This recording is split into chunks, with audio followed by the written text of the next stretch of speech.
Assalamualaikum warahmatullahi wabarakatuh. Perkenalkan, nama saya Zakir Indika dengan NIM B1A1254140 dengan prodi Ilmu Hukum kelas D.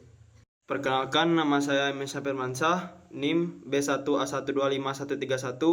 Perkenalkan, nama saya Ranti Rizkia dengan NIM B1A1251126. Perkenalkan, nama saya Fani Arnisa Zahra dengan NIM B1A1251135. Saya Tiara Nur Karimah dengan NIM B1A1251128. Jadi yang pertama, saya akan menjelaskan pengertian teks makalah. Teks makalah adalah tulisan ilmiah yang membahas suatu topik tertentu berdasarkan kajian teori maupun hasil penelitian yang relevan.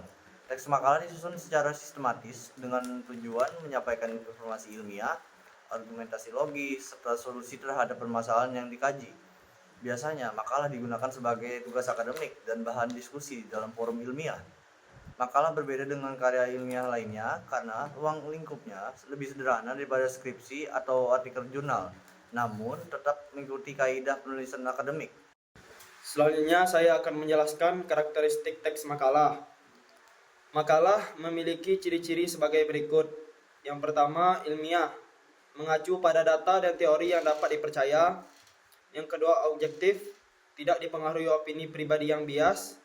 Yang ketiga, sistematis, tersusun dalam struktur baku. Yang keempat, koheren, antar bagian terhubung secara logis.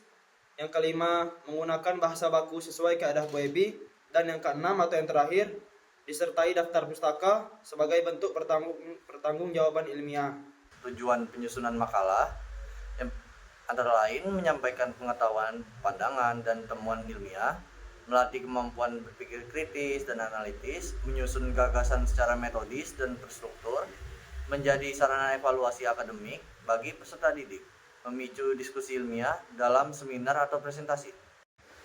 Dan adapun fungsi makalah, yaitu terdapat 4. Yang pertama, fungsi akademik sebagai alat pembelajaran dan penilaian. Yang kedua, yaitu fungsi informatif, menyajikan informasi ilmiah secara jelas. Yang ketiga, fungsi persuasif, mempengaruhi pembaca untuk menerima argumentasi.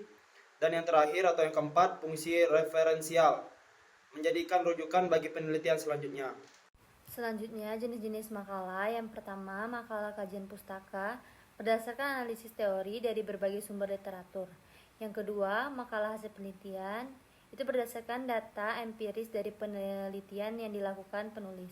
Yang ketiga, makalah pemecah masalah, menyajikan solusi atas isu tertentu dengan argumentasi ilmiah. Struktur teks makalah, bagian awal, sampul, kata pengantar, daftar isi. Bagian isi, pendahuluan, latar belakang masalah, rumusan masalah, dan tujuan penulisan.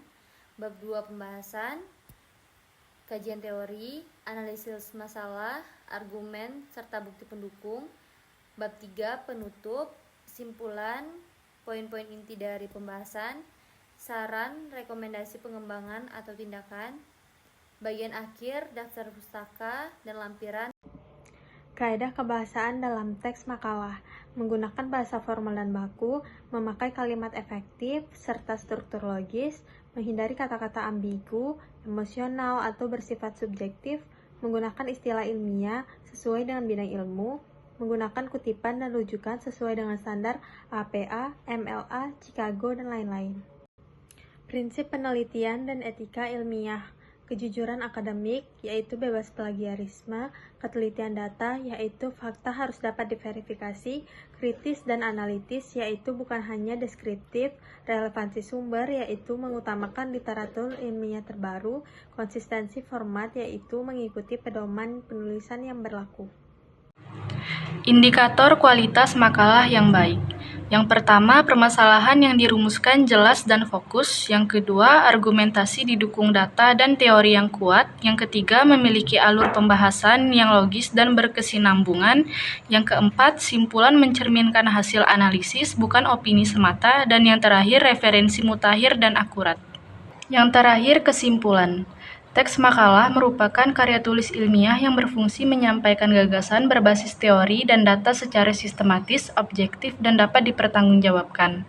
Makalah menjadi media untuk mengembangkan kemampuan akademik, berpikir kritis, dan menyelesaikan masalah secara ilmiah.